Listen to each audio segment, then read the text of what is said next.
Enfants possessifs, c'est la chanson phare de l'album Les Fous du Français, produit par le groupe Les Français par la musique, pour faire la promotion de la langue française en République démocratique du Congo. Les managers de ces groupes, Evie Makuba, a indiqué que l'objectif poursuivi dans la production de cet album est de permettre aux enfants de se familiariser avec la langue française. Mais les amis avec qui nous travaillons, ils ont constaté que le français qu'on enseigne, malgré les efforts qu'on fournit, mais quelque part, il y a trop de lacunes. Les enfants assimilent mal le français, s'expriment très mal en français, tel que nous voyons. Ça, je ne mens pas. Et on a pensé qu'il fallait trouver, vous voyez, comment susciter un peu plus d'intérêt sur le français auprès des enfants. Les enfants aiment la musique. Et nous avons pensé que ce que nous enseignons de façon classique dans les salles de classe, ce que les amis enseignent de façon classique dans les salles de classe, il y a moyen de le faire aussi autrement.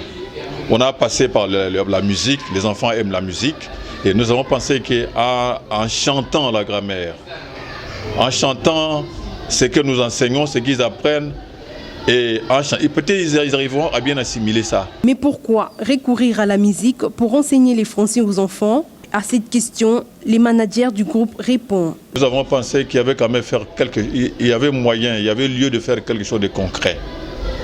De concret, c'est-à-dire quoi? Initier, chanter la grammaire que nous enseignons à l'école. Pourquoi? Parce que en chantant, et dans la mesure où l'enfant aime les chants, aime la danse, nous pouvons les amener à susciter davantage leur intérêt sur le français. À la question de savoir comment se procurer de cet album, les managers du groupe Evie Makuba a donné les orientations sur la manière dont cet opus est vendu. Officiel qui a eu lieu à Boboto, nous avons invité les autorités.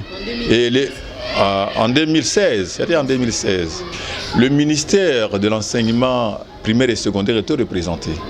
Et ils nous ont encouragés, ils nous ont conseillé qu'est-ce que nous devrions faire si nous devons aller dans des écoles. Et ils étaient prêts à nous accompagner. Et effectivement, quand nous avons fini et on a introduit le dossier au niveau du ministère, le ministère a étudié le projet et il a étudié les supports. Et le ministère nous a accordé un agrément pour aller dans toutes les écoles. Porter ça à la connaissance des enfants et voir dans quelle mesure les enfants peuvent procurer ça pour les aider. Jusque-là, nous avons produit un CD audio. Un CD audio que nous avons mis à la disposition des enfants. On a parcouru d'une école à une autre pour les présenter auprès des enfants et cela a suscité de l'intérêt. Mais c'était un peu limité. Nous avons compris que les enfants avaient besoin qu'on aille encore un peu plus loin. C'est pourquoi l'idée nous est venue de réaliser un clip, donc une vidéo. Oui, on a d'abord monté un CD, un support audio, là où nous chantons le français, on chante l'alphabet français, la conjugaison, les accords du verbe, l'accord du verbe. Il y a les mots possessifs, par exemple, c'est les clips qui sont en train de passer maintenant dans les chaînes de télévision, c'est ce que nous avons réalisé. Et nous amenons ça auprès des enfants dans des écoles. Nous collaborons avec les directions d'école pour permettre aux enfants d'entrer en possession de cela. Et il y a des parents qui sont contents de ça, ils nous appellent et nous les renvoyons auprès des directions de leurs écoles. Là où nous vendons ça. Nous vendons. Le CD est vendu. Pour rappel, ces projets initiés par Evie Makuba datent de plusieurs années, mais son lancement officiel en audio a eu lieu au mois d'octobre de l'année 2016. À cet effet, Evie Makuba a plaidé pour la collaboration des chefs d'établissements scolaires et des parents pour permettre aux enfants d'entrer en possession de supports audiovisuels en vue d'assurer leur bonne éducation.